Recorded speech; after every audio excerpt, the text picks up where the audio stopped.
Barry, an insurance agent who's completely broke, jumps at an easy way to earn a commission. He just needs to visit an elderly woman who wants to take out a life insurance policy and get her signature on the contract. But the client lives in a rough neighborhood in a building controlled by a gang of thugs who call themselves the Vampires, and night is already falling. When Barry accidentally provokes one of them, all exits to the building are sealed off, and the overconfident yuppie suddenly becomes the target of an all-out manhunt. His only possible ally is Will, a black telephone company technician who ended up in the building by chance. A Vietnam veteran, he knows that the only language a crew like the Vampires understands is violence. In the 1970s, American cinema saw the rise of a bold and radical wave of urban gang thrillers, shaped in large part by the cult classic Death Wish. Its creators maximized the demonization of street crime, painting young delinquents as an omnipotent evil the police could never contain, and insisting that the only way to stop this plague was to put a bullet between its eyes.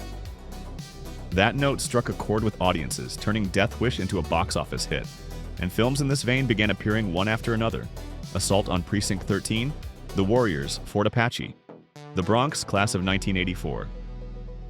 Enemy Territory came out when the popularity of the genre was already waning, but it remains a fascinating project that you absolutely shouldn't skip if you're a fan of these films. It was produced by Charles Band's Empire Pictures, a studio specializing at the time in low-budget horror and sci-fi, and director Peter Manoogian stuffed the movie with nearly every urban fear of the era, cranking them up to comic book extremes. The Vampires, led with gleeful menace by future Candyman Tony Todd, fear nothing and no one. They're armed to the teeth and shoot without warning. The night belongs entirely to them, and the scariest thing is that they're just the tip of the iceberg.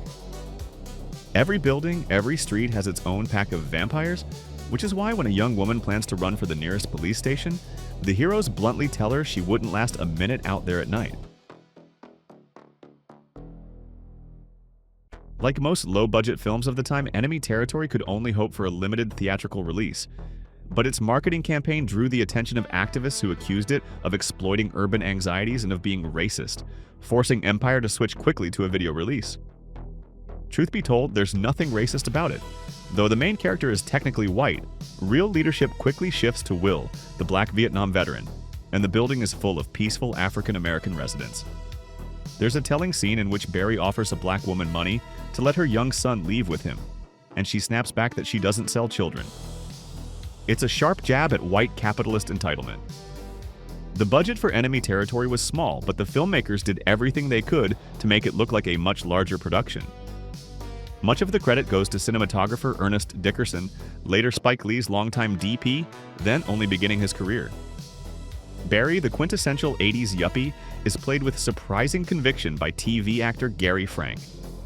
Ray Parker Jr., who plays Will, is trickier to evaluate. The script gives him a ton of sharp, witty lines, and an actor of Eddie Murphy's caliber would have delivered them with delicious swagger. Parker, being primarily a musician, famous above all for the hit Ghostbusters, delivers them more stiffly. But the supporting cast more than compensates. Jan-Michael Vincent appears as another war veteran and delivers a surprisingly fiery, bitter monologue about how the world changed after Vietnam. Newcomer Stacey Dash, future star of Clueless, shows early promise, and a very young Deon Richmond, later a terrific comic actor, makes an appearance. Manoogian later recalled that Enemy Territory was originally meant to have a much more elaborate finale, but budget constraints forced the team to simplify it. Honestly though, even the scaled-down version works just fine. And that's true of the film as a whole. It's derivative and has its flaws, but it's made with such honest genre conviction that it goes down in one breath. Especially today when there's no shortage of movies and shows in the style of the 80s, yet most of them timidly try to rewrite or soften the era. While Enemy Territory isn't embarrassed by anything, its bluntness, its radicalism, or its trashiness. And that is exactly what makes it disarming.